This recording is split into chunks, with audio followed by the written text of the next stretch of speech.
Hey guys, it's Trevor. We're back with another analysis video for Devil May Cry. I'm joined with Rory. Hello, everyone. And today we're gonna delve into the last entry of the series, which is Devil May Cry 5.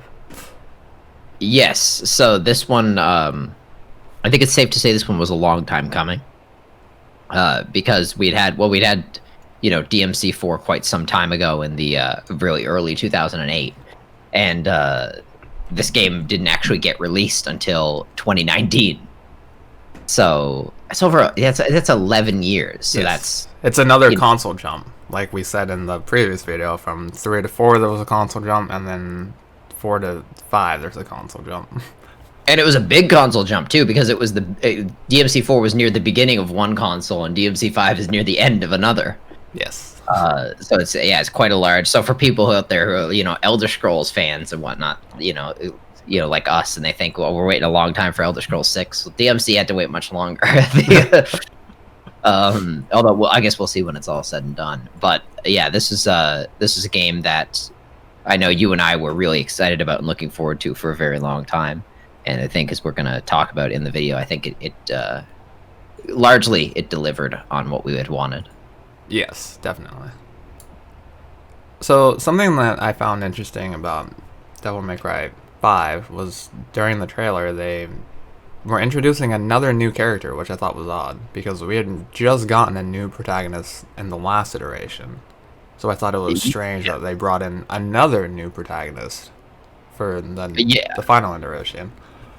yeah, absolutely, yeah. Because we talked about how much of a risk DMC4 took in adding a new protagonist, and of course in DMC4 you start playing as Nero, like for all intents and purposes, he's who you're with for the beginning of the game, and so to take another risk and add another character that you play, so you play as all three characters. You play as Nero, Dante, and the new character V throughout the action of the story, and when we talked about Nero in the last video, one of the things we said is, he is similar to Dante in some ways, but he still plays very different than Dante. And V plays very different to everybody. Yes, very different to every character you've played before. Yeah, exactly. So to make him a protagonist, because of course, Lady and Trish play differently too, but they're not. They're playable characters in a special edition, right? They're not. You don't have to play as them in the story, but you have to play as V in the story. Yes.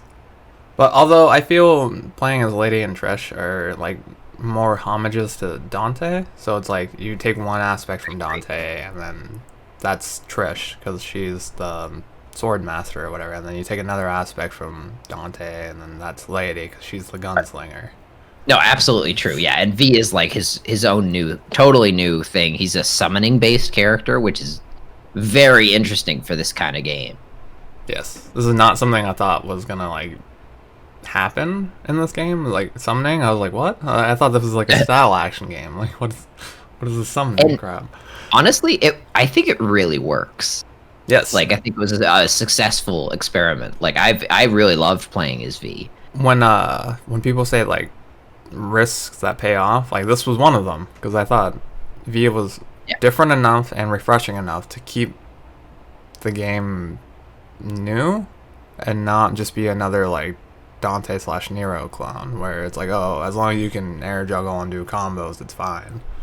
But yes, exactly. Yeah, yeah. And of course, you get some choice in the story of this game that you didn't get in DMC4. In DMC4, there are prescribed missions. You play as Nero for these, Dante for these, and that's Yeah, kind of it's the end like of the it's story. written in it's like a script. It's like, all right, so at this mission you transition from Nero to Dante, and then at this mission you transition back from Dante to Nero. Yeah, exactly. Yeah, yeah, yeah. And this game, I mean, to a certain extent, Devil May Cry 5 is like that. You do have to play, like I say, you have to play at V at some points. There are certain prescribed things, but some missions actually give you a choice.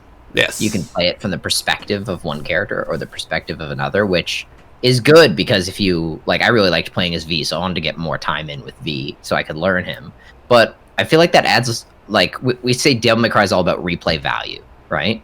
Like, trying to do better, trying to get a higher style rating, trying to improve your skills with now 3 characters, but also now you can replay because you want to get a different perspective on those missions.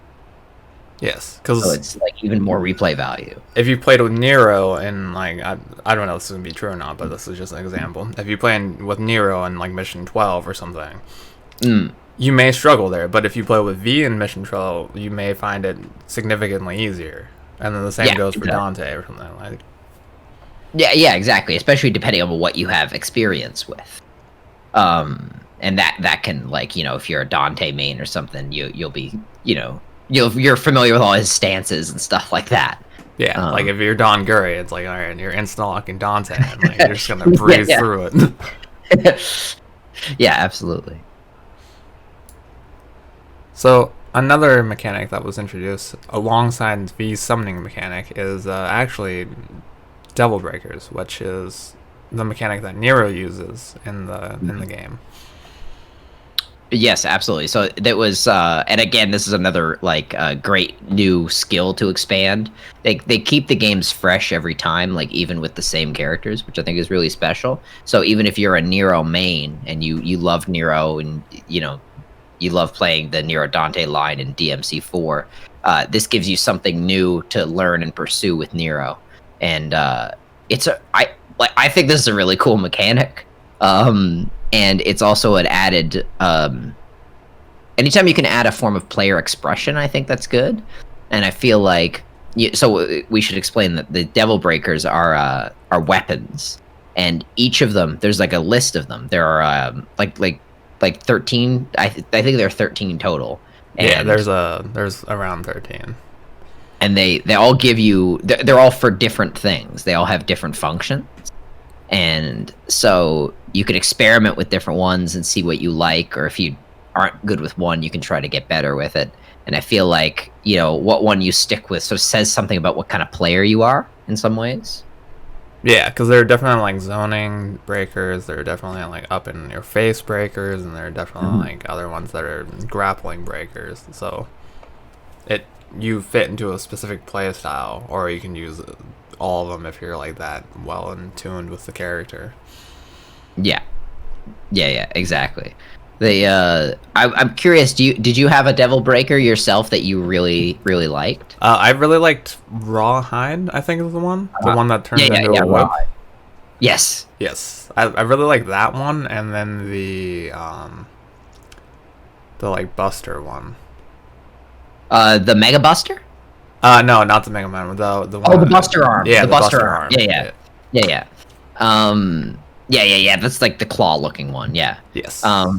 Yeah. So I used Gerbera and the Mega Buster. Those were my main ones. I think you're the first person I know who's like used the Mega Buster. Honestly, it was like a total like I think I just gave it a go just to try it one day to see if I liked it. I ended up really having fun with it because it's kind of it's for those who don't know, it's the Mega Man. Yeah, it's his gun cannon arm. Like, yeah, I don't play Mega Man, so I don't really know like I don't know if it's called the Mega Buster in the Mega Man universe, but like it's a you know, it's a very loosely used term, crossover, and it's an homage to Mega Man. And you'd think for that reason, it's just kind of like whatever, but it's actually like kind of fun. And Gerbera is based on it's like a mobility thing, basically. That's the one where you can like fly through the air, right? Yeah, it's the shockwave one. Yeah. Okay. Yeah. So you can the recoil off of what it does like moves you. And which is for what it's cool. worth, I also use that one if I don't have access to like the ones I prefer. Yeah. The anything designed around mobility is like an instantaneous pick for me, basically. That's like the trickster breaker, if you will, in a sense. Yeah. Yeah, it is kind of, yeah, it's the same. So for those that don't know, Trev is referring to Dante's trickster stance, which is its ability as a dodge, which if you don't know Devil May Cry, you would think like, oh, doesn't Devil May Cry already have dodge? Yes, but it's a different kind of dodge than that. It's an expansive dodge, because usually you can only dodge once, but Trickster, if you have it fully leveled, you can dodge 3 times in a row. Yeah, exactly. And it's easier, too, than the regular dodge. It's, like, easier to pull off. There's less button presses involved. And and so it's for players who are so if you've played Bayonetta, for instance, that's by default Trickster. It's basically that. It's a lot like her dodge ability. And so yeah, that's kind of what Gerbera does. Yeah, it's a pushback. And anything designed around better movement is a cool addition, especially because, to a certain extent, it may seem like a cliche, but Devil May Cry games are all about style and like looking really cool while you're playing them. And yes, and that definitely cool adds to the style for. Yeah, exactly. Yeah. One last thing I want to say about Devil Breakers is that it really adds like a whole another skill ceiling for the characters, because it's like beforehand you could only do so much with a character because there were limits, but with these you can mix and match different pieces. So I think the max you can have equipped is like 8 or something. So if you're able to find a way to put 8 in that chained a combo that like non-stop give you triple S rank, that would be incredible. Like that's the whole skill ceiling of just like knowing how the game works, knowing what each one does, and then having the adeptitude to like actually carry it out. Exactly. Yeah. Also, Gerbera has a pull functionality. I should also mention that's a lot like in Kingdoms of Amalur. There's an ability like this to pull enemies towards you, which it's the scorpion mechanic where like you get over here. Exactly. And that's just cool too, because it's handy. Because sometimes sometimes in these games you'll over dodge. You'll get a little more away from your enemies than you actually want to be, because at the end of the day, you're playing as Nero. You do kind of want to be up close so you can do cool stuff. And so if you've messed up your spacing like I often do, then this can sort of solve your problem. So I think it plays into my strengths and weaknesses as a player, which is good. Well, I think, and also it's like a combo saver or like a combo extender in a way, because it's like if you're too far away, you can just like grab some enemy and like continue it, and then like grab another one. So again, that works into the skill ceiling. I was like, oh well, I screwed up and now I'm over here, but with this, as long as I can reach them, I can just pull them in. Yeah, exactly. Yeah. So we mentioned that there was quite a bit of time between 4 and 5, especially OG 4. But yes, absolutely. Special edition to 5 actually being the numbered series staple of a game series. Like 5 was the first one that simultaneously had a PC and console release. Yeah, first actual numbered game that came out at the same time on both, which I think is a really good change. Just because, well, for one thing, just for PC gamers, because a lot of them now you can now get all of them on PC, but it wasn't the case on release when DMC4 came out and come out at the same time on PC, and so I think it's positive there, and to get new players excited about DMC. Also, the port is really good. Like it works very well on PC. I have to say that was how I bought it on release. And I had no complaints whatsoever. It ran beautifully, and the game's gorgeous, right? Like DMC5. I mean, they use the RE2 engine, the remastered one, and that one was great.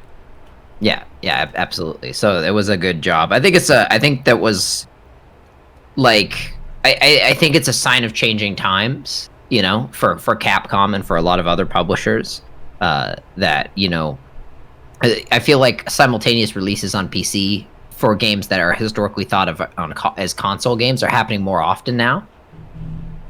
Fighting games, especially, have been really improving that, and of course, Capcom, makes Street Fighter. So and Marvel vs. Capcom, and So there's a real trend moving towards that. So I think that's one of the coolest things about because a lot of these games, like we said, had console gap, like 3 to 4, 4 to 5, and it's cool to not just see improved graphics because of the console gap, but also to see inclusion of other players and stuff. When we talked about DMC4, we talked about how it had an Xbox release, right? Yes. And so that was good to get new players in on Xbox, and then DMC5 releases on everything. By the way, I would not recommend playing Devil May Cry with an Xbox controller.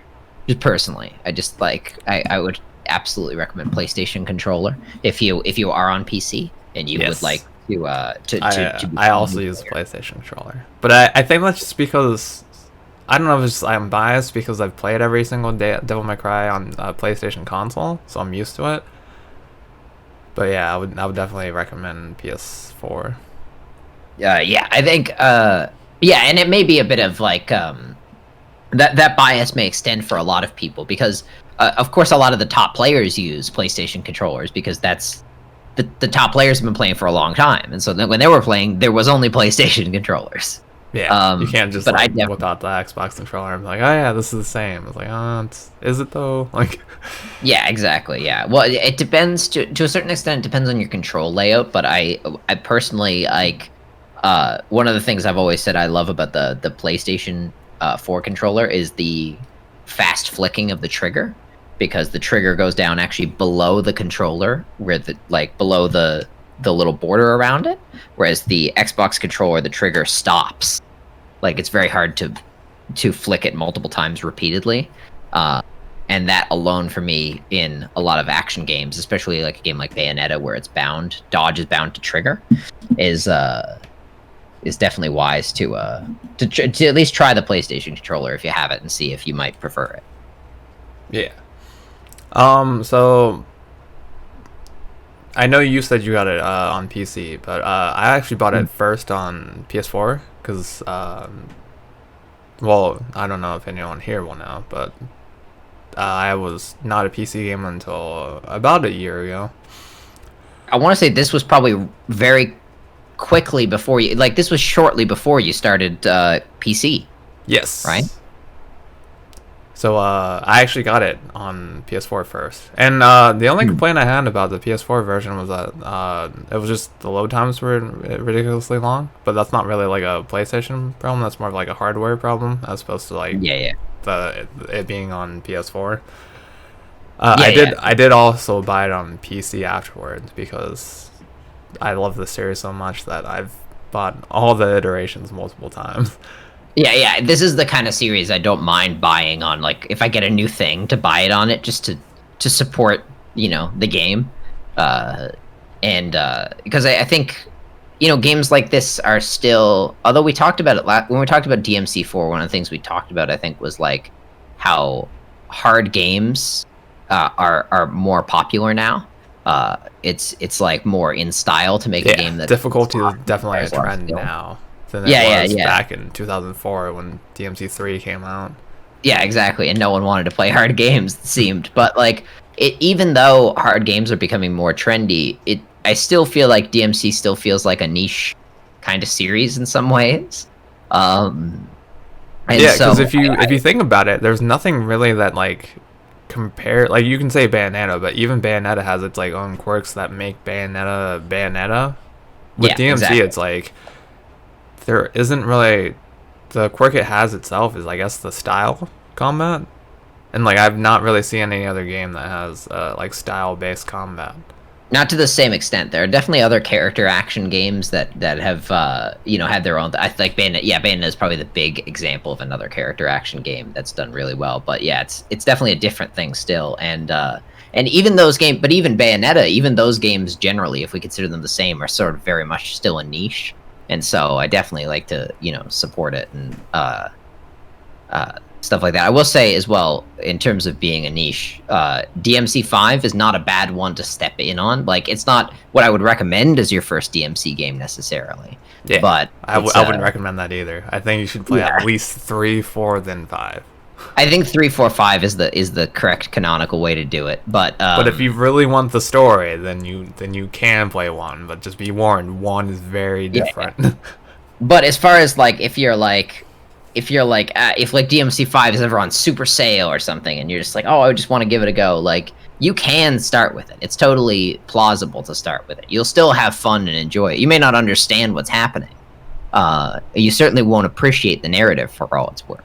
But I think you could enter into any games in terms of the combat and still learn, right? Yes, because Still ultimately that's what it comes down to. Like, as long as you learn the combat, you'll be set for the other games. Yeah, exactly. Yeah. The truth is, like, even though there's new mechanics, like we talked about Devil Breaker and stuff like that, and we talk about new characters, a lot of the fundamentals of combat in these sorts of games are still the same sort of fundamentals. Learning about what it means to cancel something, right? And And learning what combos complement one another. Like, exactly. can I go Yeah. from thrust into millions stab, or air hike or whatever.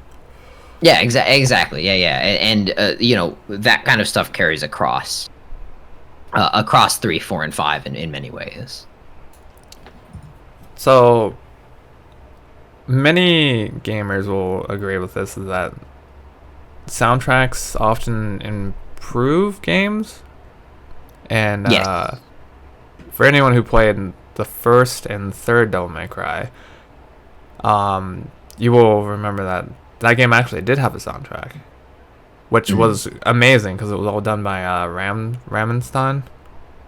Rammstein. Yeah. The which I guess I don't know how well known they are, but they're a German hard rock band. Yes. They're very good. And I think the series has always had a musical identity, like a kind of music that sort of defines it. Like, oh, this sounds like a Devil May Cry song.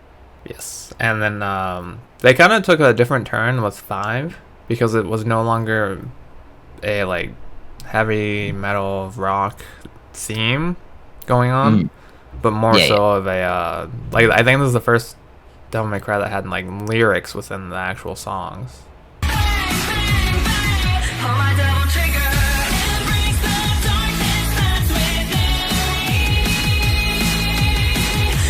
There's a good few lyrics actually too in these songs. It's like a legit song. It's not like I think there were lyrics in the third one, but like the third one was just like, I think it was just like repeating like Rush of Blood or something, and like there are definitely lyrics, but I don't think of them as being lyrics, if that makes sense. Like, it's just a part of like the like pumping soundtrack that's in the back. But this game, like, the soundtrack is like, I know you and I have both listened to the songs like outside of just playing the game. Like, it's that kind of soundtrack that like you'd look it up on YouTube or something, and just listen to it while you're doing something else or playing another game. Which has a real testament, because it's like, if you can get people to listen to this song outside of the game, you did good. Yeah, I agree. Yeah, absolutely. It really is a terrific soundtrack, and even though it is different, like we say, I still think it preserves the identity of Devil May Cry. Devil May Cry 5 it still feels like Devil May Cry. It still feels authentic, and I think that there's so many things to thank for that. There's the art and everything, but I think people in general underestimate how much soundtrack goes into that. And the soundtrack is a huge part of one of the things I often remember about the game. Oh yeah, completely. But if you are one of those old heads who are like, this isn't my Devil May Cry because it's not like super hardcore metal and stuff, there's actually an option in game where you can switch out the soundtrack while playing the game. So instead of there is? There is. There's I didn't know that. There's a way. I don't know if it's like DLC that you have to pay for. I know I got it both times because I got like the Pimp Only edition of Devil May Cry 5. I also got the Pimp Only edition. Yeah, so I guess I have that option. There's an option in the game where you can actually change out the DMC5 original soundtrack, and then for certain, I think it's specific missions. I don't know how detailed it is to switch out the music, but I think it's like very detailed. It's like, oh, if you're playing as Nero during this mission, you can have it be this, but if you're playing V of this mission, you can have it do this. Oh wow. So yeah, there's options to actually switch it out from Devil May Cry 1, 3, and I think 2 and 4. I think all of them, all the previous iterations. I love the Devil May Cry 5 soundtrack, but I still want to try that. Now that I know it's an option, I want to go back and like replay some of the missions and give that a try with some different songs. That'd be fun. I love when games do little stuff like that as an option, especially when it comes to soundtracks. Yeah, because that couldn't like make or break a moment for someone. Oh, absolutely. Like, actually, Tekken has something similar, like Tekken 7, where there's I don't know if they have it on the PC version, but on the console, you can switch out the music to be like to use the old Tekken soundtracks, like from all of the games, I think. And so if you're like me and you don't like the Tekken 7 soundtrack too much, then you can, swap it out for now obviously you can do that kind of stuff if you're on PC. You can do it yourself by muting the music and just going on to YouTube or Spotify or whatever, but it helps when they have it in game for you. Yeah. So what did you think of Devil May Cry 5 as a conclusion to like what seemed the end of an era? Honestly, I think as far as stuff like that goes, it was really good. I think it added a lot of new things that stayed really respectful, and I think generally when I've spoken to other Devil May Cry fans, they felt very positively towards it. I think it was I hope it introduced people to the series, and I hope they go back and play some of the old ones. But yeah, all in all, I thought it was a huge success. And people talk about when games, I think when they take a long time to release, like this game did, like for years, people don't realize it, but for years we didn't know whether there was going to be another Devil May Cry game after 4. Like Yes. we thought We that ended might have up been getting that like terrible reboot, and then like everyone was like, "Oh wait, what happened? Like, is this the end of the? What about the other people?" Like, and then, but we got an original, in addition to the original series, and even though like people are like, oh, it's gonna live up to the hype and stuff, it's been so many years. And yeah, I think it did. Honestly, it's not. Is it a perfect game? No, but it's really, really good.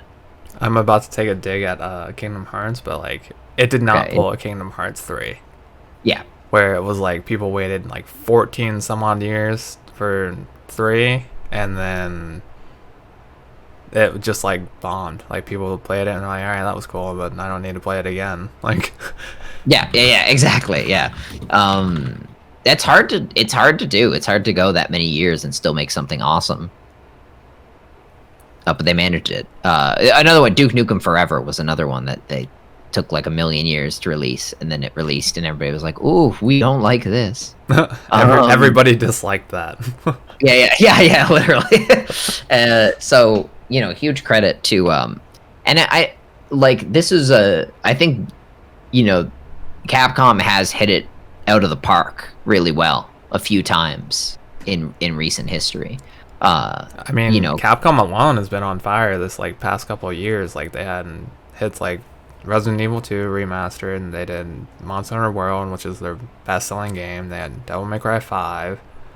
Yeah, it's awesome. Yeah. The like well done. Well done by them, and they've even done a lot with a lot of people were disappointed with Street Fighter 5 on release, but they've done a lot to. Oh yeah, I remember French that. A lot of people were upset when that came out. Yeah, but now I think generally the sentiment towards it is much more positive. So shout out to Capcom, and as well, like there's a thing there too with those games like working hard to, like we say, bring the PC releases, right? That's because true, all yeah. those games you mentioned are available on PC, like RE2, the RE2 remake, which is universally beloved, and Monster Hunter World, which is my first Monster Hunter game. The all. And then, all as we mentioned earlier, DMC5 was the first one to release on time, alongside the console ones. Yeah, exactly. Yeah, and so yeah, I would say, that's your sentiment as well? Would you say it's generally? How would you feel like if this was the last DMC game? Like, would you feel it was like a good conclusion to everything? Honestly, yeah. So I imagine, much like yourself, playing through all of them except maybe 2, because no one plays through 2. Yeah, I thought it was a nice send off as like an ending for the game, because like I felt the story they built in 3 and then like continued in 1 and then continued again in 4 and then getting to this point was like nicely told, and like which is I think really hard to do, especially over the span of like all that time, especially since DMC1 I think came out in like 2001 or whatever. Yeah. So from then to now, to have a story that good is like incredible. It's like I agree, and I think one of the things that stood out for me about this is that when you play DMC4, Nero is a new character, and when you play DMC5, by the time you finish DMC5s, it feels like we've been with Nero for a long time. You know, like yes, he feels like he's been with us forever, even though he hasn't.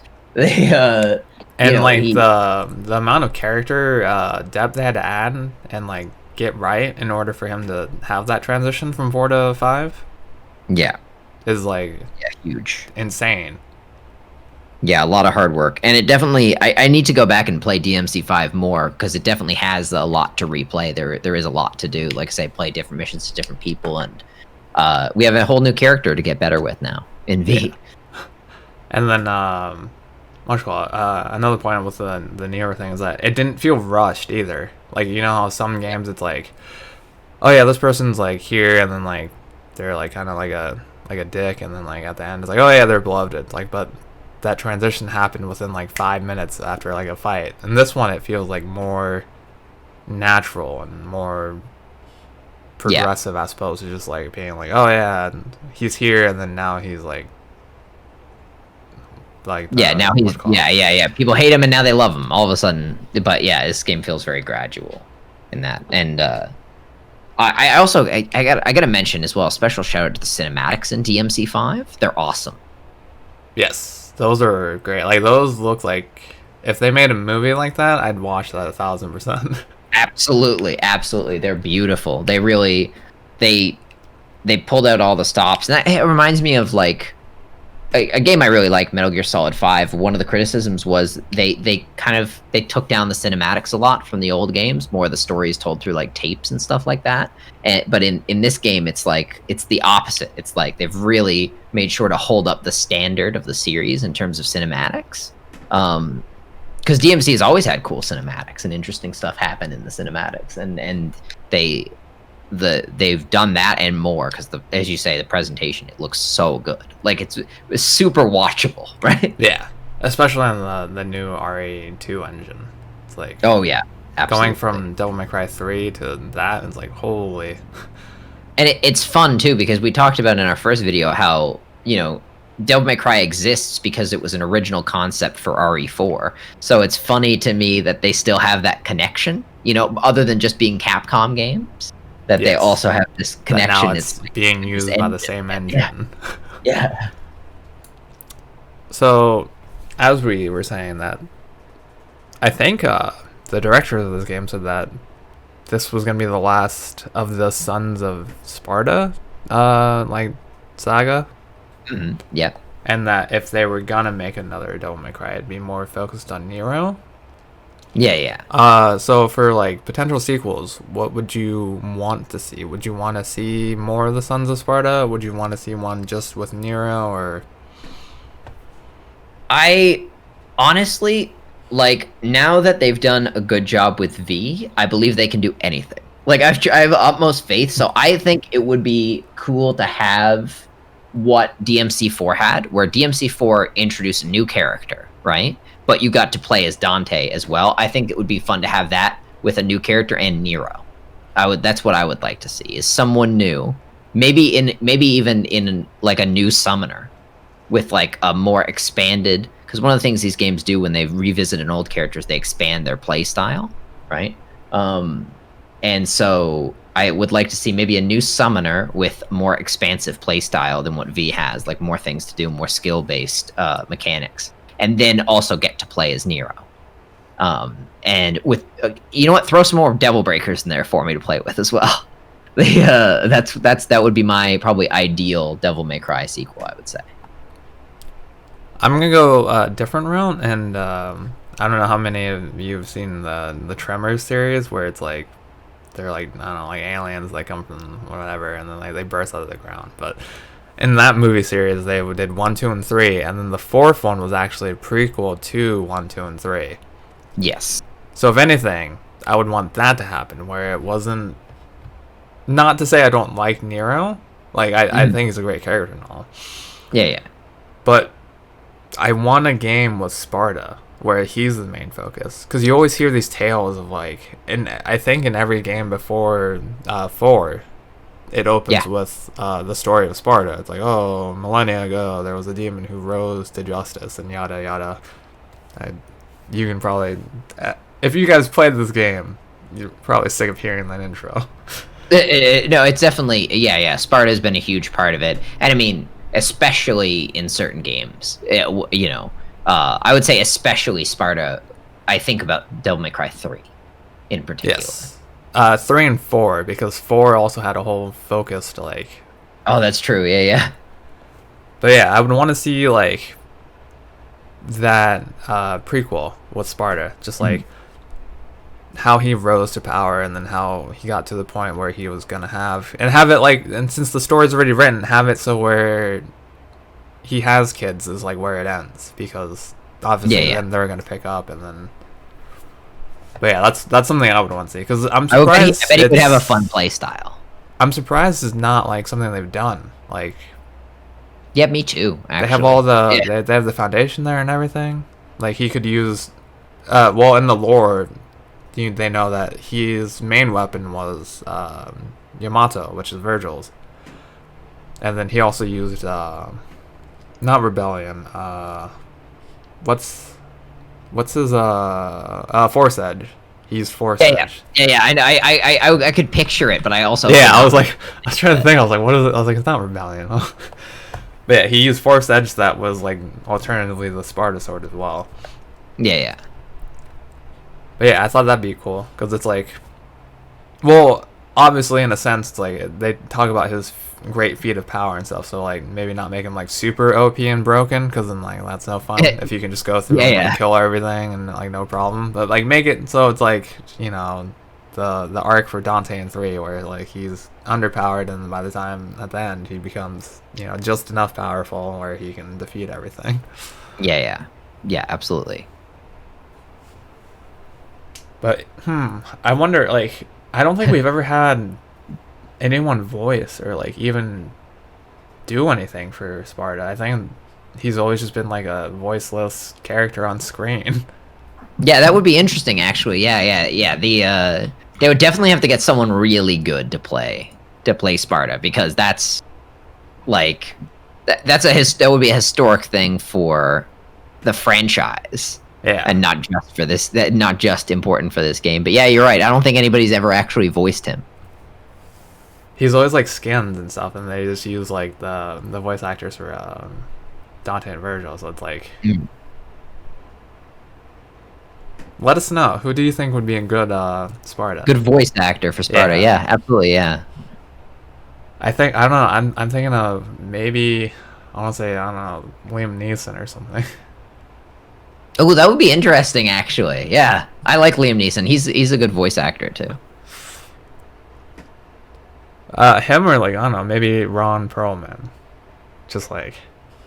Yeah. They Depending on that, what angle you wanted to emphasize about Sparta. Yeah. Like the power versus like the wisdom, I guess.